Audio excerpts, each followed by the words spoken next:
Is your doctor telling you the truth about cholesterol? Let's find out.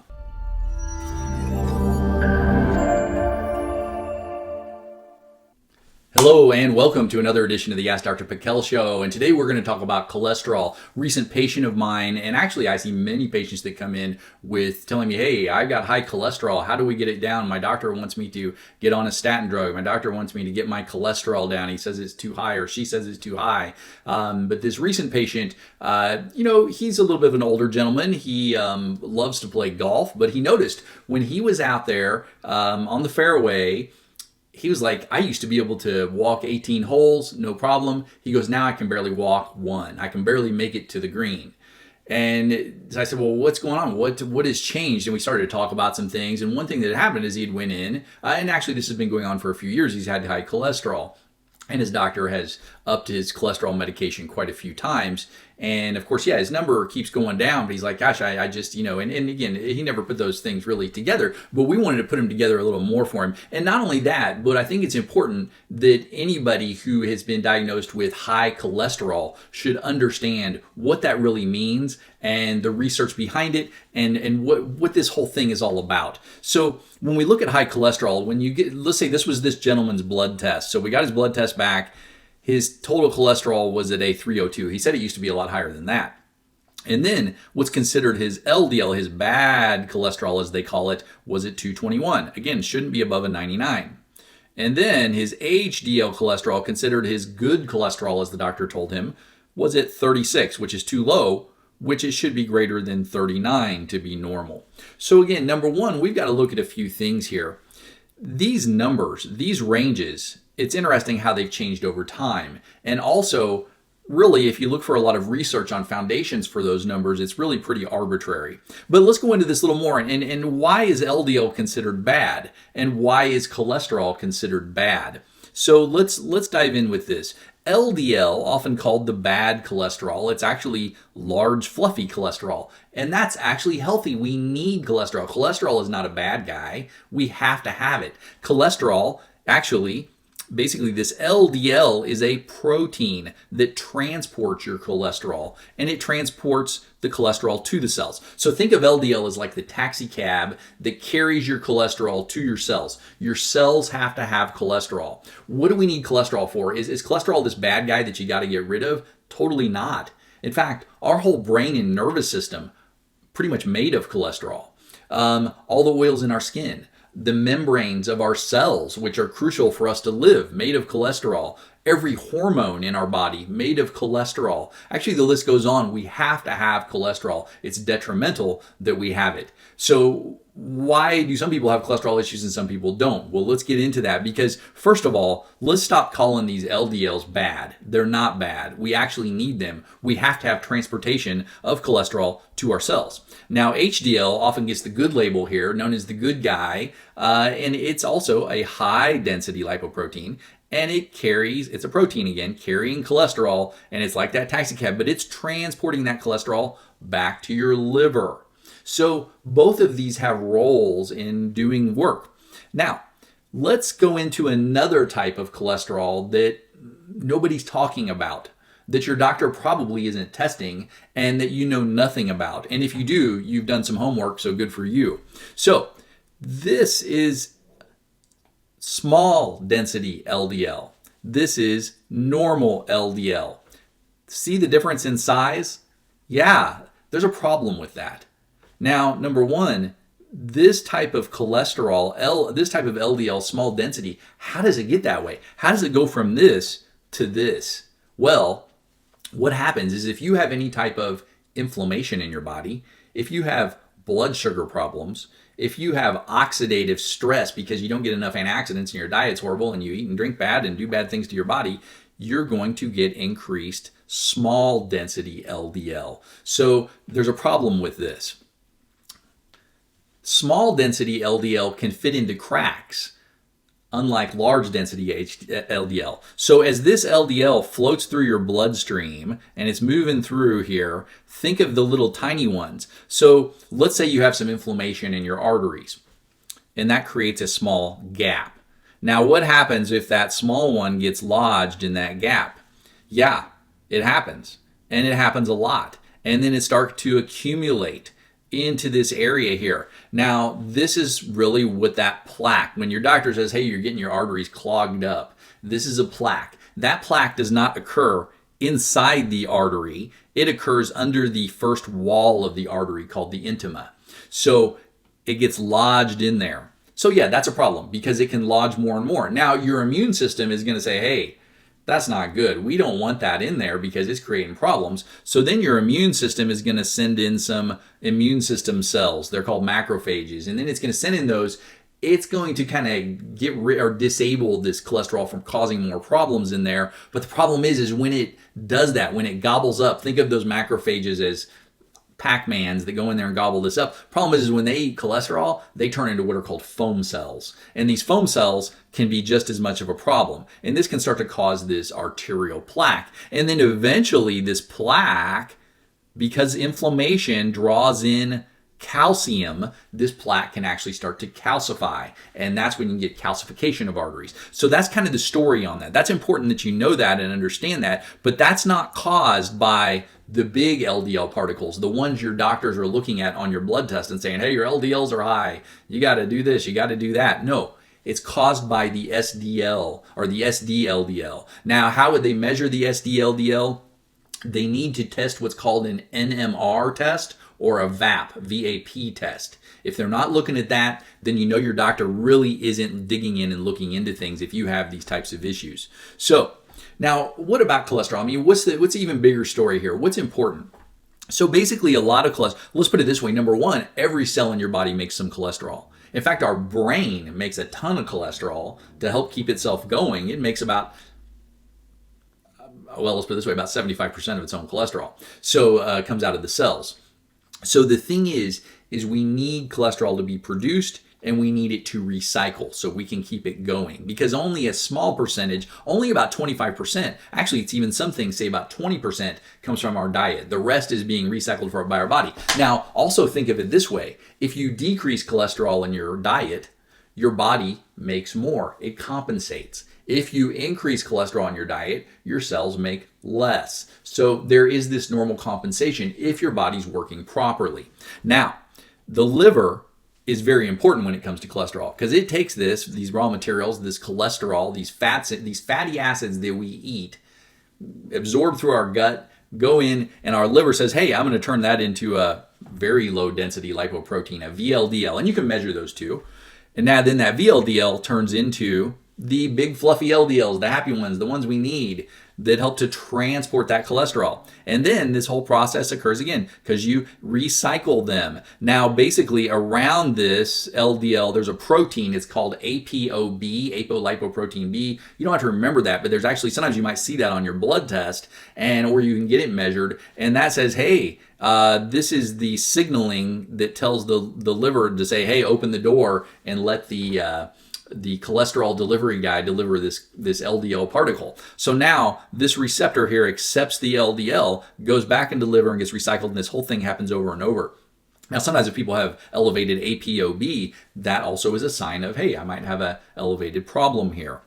But it's not the whole thing. Again, SD-LDL, that's the problem. Now, what's the other important thing to note here? The SD-LDL, the small guys, they can't go back in. They can't go inside the liver. They can't be recycled. So they hang out and cause more problems. So again, they can build up, and that's a big problem for us there. All right. So again, why would high cholesterol occur? Because it just doesn't happen. You don't just have high cholesterol. Now, yeah, there are some genetic tendencies. Some people have what's called familial hypercholesterolemia, so they do have a higher cholesterol. Now, we don't know if that's really normal or abnormal. Now, doctors will say it's abnormal, but is it really? There's really nothing that says that is an abnormal genetic trait. And again, even if you do have a genetic issue, can genes be helped? Absolutely. Genes are usually, they have problems sometimes for a reason. Now, you may have a tendency towards a problem, but it doesn't mean it's your destiny. So these are also things we have to look at. What are things that can affect the genes, and what are things that can affect the cholesterol level? Well, the first thing that we have to look at with cholesterol, and the first thing, if your doctor ever says you have high cholesterol, the first thing they should be looking at is your thyroid hormones. That is probably the number one cause of high cholesterol in the United States or even the world. So the first thing you got to look at is that if your thyroid hormones are low, if you have hypothyroidism, or even if you don't have primary hypothyroidism but secondary hypothyroidism, make sure your doctors are checking your T3 levels. If those are off, that'll increase your cholesterol. The next thing, and here's a really big one too, inflammation and oxidation. So many causes of these things. Again, if you have a lot of stress in your life, if you eat horrible, if you drink bad, if you have infections, heavy metals, chemicals, if you have health issues, chronic health issues, you're probably going to have some higher cholesterol.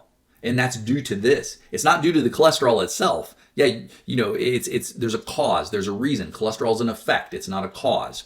And then back again, blood sugar problems. If you have diabetes type 2, especially pre-diabetes, metabolic syndrome, insulin resistance, then you're probably going to be at risk for high cholesterol. So again, these are probably the main factors that go into high cholesterol and should always be looked at. Again, you can test thyroid hormones. You can blood test inflammation, CRP, CRPHS, Glyc-A, ESR. There's others, inflammatory markers that need to be tested. And then you can check your A1C test, check your fasting insulin or C-peptide, looking for things that would increase triglycerides. These are signs of high blood sugar or blood sugar issues.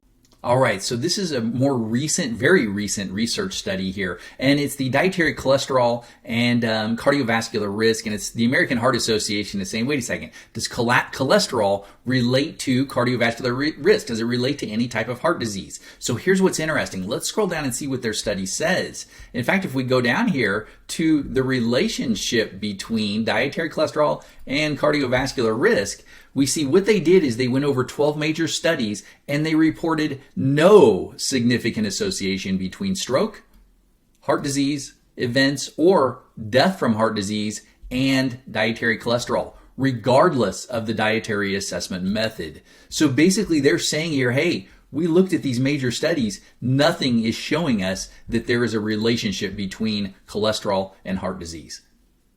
Okay, so here's another research paper I want you to see. Very interesting stuff. So what they did, this is out of the Journal of Neurology, and basically they said, let's look at high total cholesterol levels and are they associated in late life with dementia? So let's go straight to the conclusion here. All right, so high cholesterol in late life was associated with decreased dementia risk. Decreased dementia risk. Okay, so here's another very interesting study out of a journal called The Lancet. The Lancet is one of the most prestigious medical journals in the world. So basically they're saying, hey, if we look at the total cholesterol and risk of mortality, death in the oldest of the old, which they're just saying oldest of the old, what they did is they took 3 groups of people who were 85 and older. The median age was about 89. And they said, hey, when these people died, if they had, let's put them in groups. Either they had really high cholesterol, they had a little high cholesterol, or what they would call normal cholesterol or low cholesterol. And they said, okay, how did this compare in a cause of death? And so basically, if we start to scroll down here, let's interpret this test. Let's go straight to the interpretation. In people older than 85 years old, high total cholesterol concentrations are associated with, what's that word? Longevity. You'll see it again. You'll see the L in there. Longevity, owing to their lower mortality from cancer and infection. And as we see up here, mortality from cancer and infection was significantly, look at that word, significantly lower among the participants in the highest total cholesterol category. Highest people with the highest cholesterol had less infections, they had less cancer, and they had longevity. So wait a second, something's wrong here. We're not, things aren't adding up to what they're telling us. All right, so then the doctor may say, hey, your cholesterol's high, let's get you on a statin drug. So, and statins do lower the number. They lower the number of your total cholesterol. Yeah, so remember, what's total cholesterol? It's your HDL plus your LDL. So you're putting what's called the bad guy and the good guy together, and that's your total, but why is the LDL the bad guy? He's not the bad guy. So your total cholesterol is just a number. This doesn't really account for, well, what percentage of my total cholesterol is the small density, LDL, the troublemakers. You see what I mean? You've got to look at that, because total cholesterol, in one person, they could have a cholesterol of a 197, which is considered normal, but let's say their SD-LDL is really high. That's a problem. Even though their cholesterol is normal, their bad cholesterol, their SD-LDL is high. That's a problem. Some people might have a 300 plus cholesterol and their SD-LDL is like hardly anything. Even though their cholesterol is high, it's not a problem. And the research shows that, which we'll get to here in a minute. So when you are prescribed a drug for this, what's called a statin drug, basically that statin drug does a couple of things. One thing it does is it inhibits this enzyme, HMG-CoA reductase.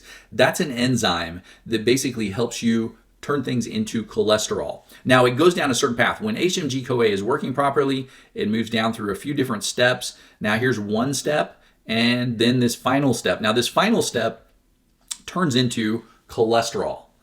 And then this previous step, right before that step, is very important also, because that's where you make CoQ10. What does CoQ10 do? It helps your cells to manufacture energy. Pretty darn important. You got to have it to live. So you inhibit this, you inhibit all of this. If you inhibit this, you're going to lower the cholesterol number. Yeah, you'll lower that number no matter what.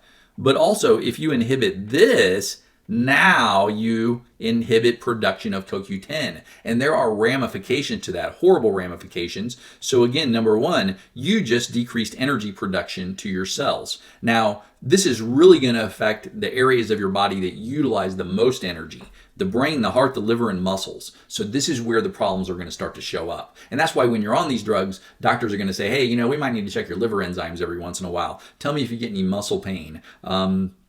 Or potentially you can be susceptible to heart problems. So again, you've got to look at this. Now, another thing that I didn't put on here that the drug does too is it increases the receptor activity, those receptors that help to latch onto LDL to recycle it, and HDL to recycle it. It makes those receptors work more. So you bring more back in for recycling. Now, let's say you had an extremely out of control cholesterol and you just, needed to get it down, and your, issues were extreme, and maybe it was genetic, then hey, maybe you do need a statin drug. I'm not, going to say, hey, this is all bad, but I'm just saying, do you really need a statin drug? And the other side of that too is cholesterol medications have no effect on the SD-LDL. When they lower your number, they're lowering the big fluffy. They're lowering the good LDL. They are not touching the SD-LDL. That's something you've got to recognize also and understand.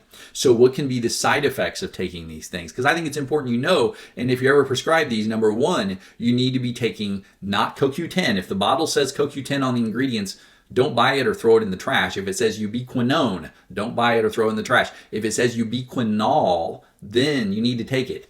All right.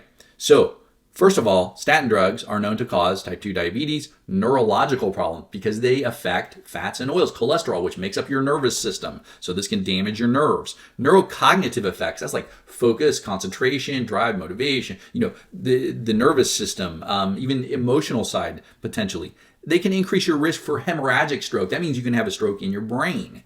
Or a stroke caused by blood vessel breakage in your brain.